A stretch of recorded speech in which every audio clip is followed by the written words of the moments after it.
All right, last example, problem 10. So this can just simply be cross-multiplied. Because I only have one rational here and one rational here, it's just like the first four examples of cross-multiplying. You see, anytime that you have more than just the two rationals, here we have 1 plus a second equals a third, you have to use the LCD method. But if you just have two, you can cross-multiply. And so I go here.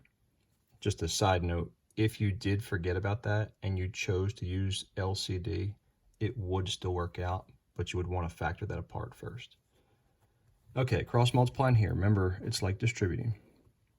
3x squared minus 3 equals, let's cross this way, and just be x plus 1. I notice I've got a quadratic. It doesn't have another like term, so it's not going to cancel out. That being said, let's go ahead and get this thing set equal to 0. We might be able to use AC factoring. We might be able to use Desmos. We've got quite a few different options. Quadratic formula, you can use that. Let's see, this doesn't have a like term, so I'm just going to move it over there and change the sign. The 1 does have a like term, so I subtract 1 and subtract 1. Okay, 3x squared.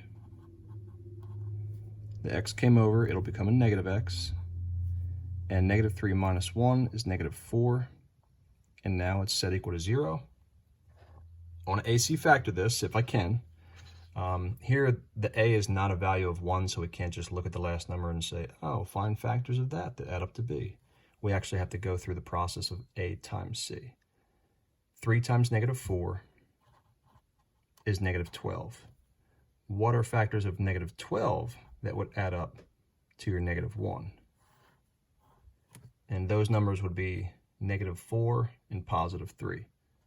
Because if you multiply them, you get negative 12. If you added them, you would get negative 1. So we go ahead and use those two factors. And remember, always, always, always divide by a. Oop, pointing in the wrong spot. Divide by a, 3. Simplify it if you can, though. This does not simplify. So that is ready to slide, and you will get 3x with a minus 4. Here, this does simplify. 1 over 1. Attach the x, slide that, and you will get x with a positive 1. If you take both expressions and set them equal to 0 and solve, you're going to come up with your answers. Here, I would want to add 4 to the other side, and that would give me 3x equals 4.